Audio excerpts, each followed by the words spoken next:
Il y a quelques temps, je me baladais sur Facebook, j'étais en train de regarder le fil d'actualité comme d'habitude, quand je suis tombé sur la page d'un artiste qui m'a intrigué. La page s'appelle The Art of Philo Tomato et au bout de quelques scrolls, je suis tombé sur un post très intéressant. Le post en question disait en toute ligne « Dessinez Vera dans votre propre style ». Et comme j'aime les challenges et surtout parce que j'avais rien d'autre à foutre, j'ai décidé de le faire et éventuellement d'en faire une vidéo. Du coup, c'est parti.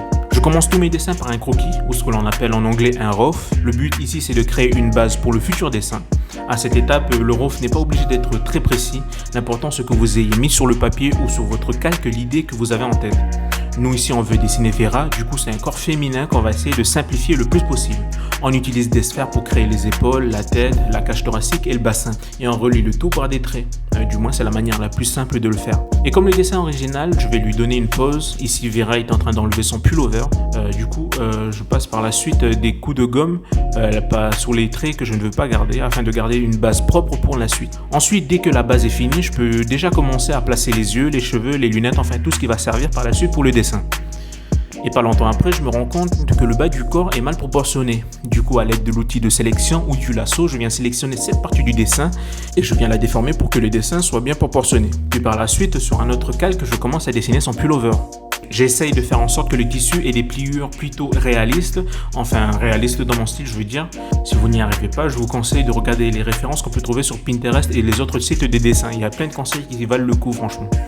Donc sur le dessin original, Vera porte un pullover et un sous-vêtement qui ici est une culotte. Et maintenant que le croquis est fini, je peux enfin attaquer l'ancrage ou le edging.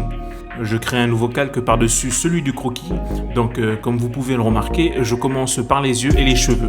Normalement, à cette étape, vous n'avez qu'à dessiner par-dessus le croquis. Bon, moi, comme je dessine avec une tablette sans écran, je galère à faire des courbes quand elles sont dans le sens inverse à ma main dominante. Du coup, quand c'est trop dur, je vais venir utiliser l'outil Flip.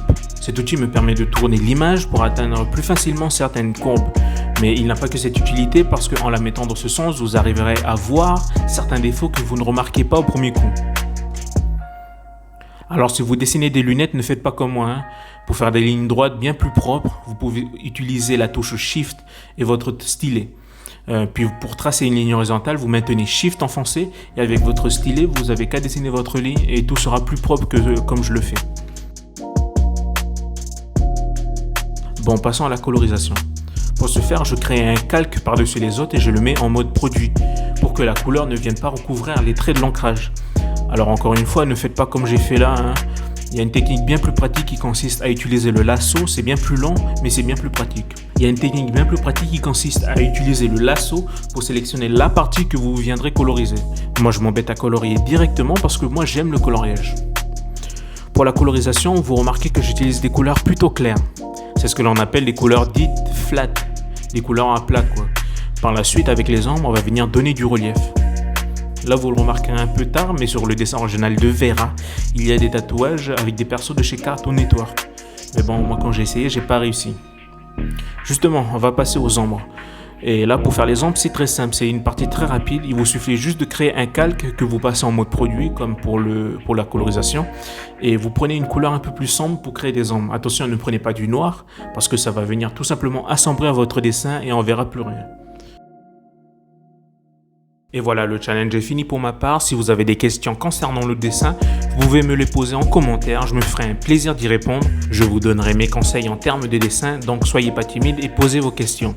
Sur ce, vous pouvez laisser un like. Vous pouvez aussi vous abonner si ça vous tente. En tout cas, c'était super sympa d'avoir fait ce challenge. Si vous aussi, l'envie vous prend de faire ce challenge, vous pouvez aussi le faire. Vous dessinez, vous m'envoyez le lien en commentaire de cette vidéo et moi, j'irai la voir. Merci beaucoup. C'était Max et sur ce, prenez soin de vous.